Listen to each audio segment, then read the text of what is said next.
ആലപ്പുഴ പുറക്കാട് കടൽ വീണ്ടും ഉൾവലിഞ്ഞു. 100 മീറ്ററോളം ഭാഗത്ത് ചെളിയടിഞ്ഞു.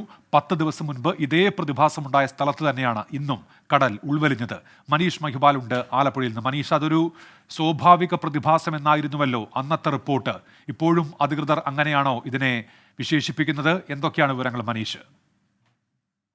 ഉന്മേഷ്, അതായത് 2004-ൽ സുനാമി വന്നതിന് ശേഷം ഇതേ രീതിയിൽ തന്നെ തോട്ടപ്പള്ളി, പുറക്കാട്, അമ്പലപ്പുഴ, പുന്നപ്ര ഭാഗങ്ങളിൽ ഈ രീതിയിൽ കടൽ ഉൾവലിയുന്നത് സാധാരണഗതിയിൽ കാണാറുണ്ട്. പക്ഷെ ഇത് നിരന്തരമായി ഈ ഒരു കാലയളവിൽ കാണുന്നതാണ് തീരദേശവാസികൾക്ക് ആശങ്ക ഉണ്ടാക്കുന്നത്. നിലവിൽ കഴിഞ്ഞ 10 ദിവസങ്ങൾക്ക് മുൻപ് കടൽ ഉൾവലിഞ്ഞ അതേ പ്രദേശത്ത് തന്നെയാണ് നിലവിൽ 25 മീറ്റർ കടൽ ഉൾവലിഞ്ഞിട്ടുള്ളത്.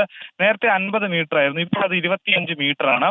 അതായത് ഈ കടൽ ഉൾവലിഞ്ഞ പ്രദേശത്ത് കൂടുതൽ ചെളി അടിയുന്ന സാഹചര്യമുണ്ട്. പരമ്പരാഗത മത്സ്യത്തൊഴിലാളികൾ ഈ മേഖലയിൽ ഇതിനെപ്പറ്റി അറിയാവുന്ന വിദഗ്ധരും പറയുന്നത് ഇത് സെപ്റ്റംബർ, ഓഗസ്റ്റ് മാസത്തിലൊക്കെ തന്നെ ചാകര ഉണ്ടാകുന്നതിന് മുൻപ് സാധാരണ രീതിയിൽ തന്നെ ഇങ്ങനെ ചെളി അടിയുന്നതാണ്. പക്ഷേ നേരത്തെയൊക്കെ തന്നെ, അതായത് സുനാമിക്ക് മുൻപ് ഈ രീതിയിൽ ചെളി വരികയായിരുന്നെങ്കിൽ ചെളി അത് കടലിൽ തന്നെ, തീരത്തോടടുത്ത് കടലിന്റെ താഴെ, അത് ഒരിക്കലും കരയ്ക്ക് അടിയില്ലായിരുന്നു. അതുകൊണ്ട് തന്നെ ഈ രീതിയിൽ വരുന്ന ചാകരയിൽ മീൻ സുലഭമായി ഉണ്ടാകാറില്ല.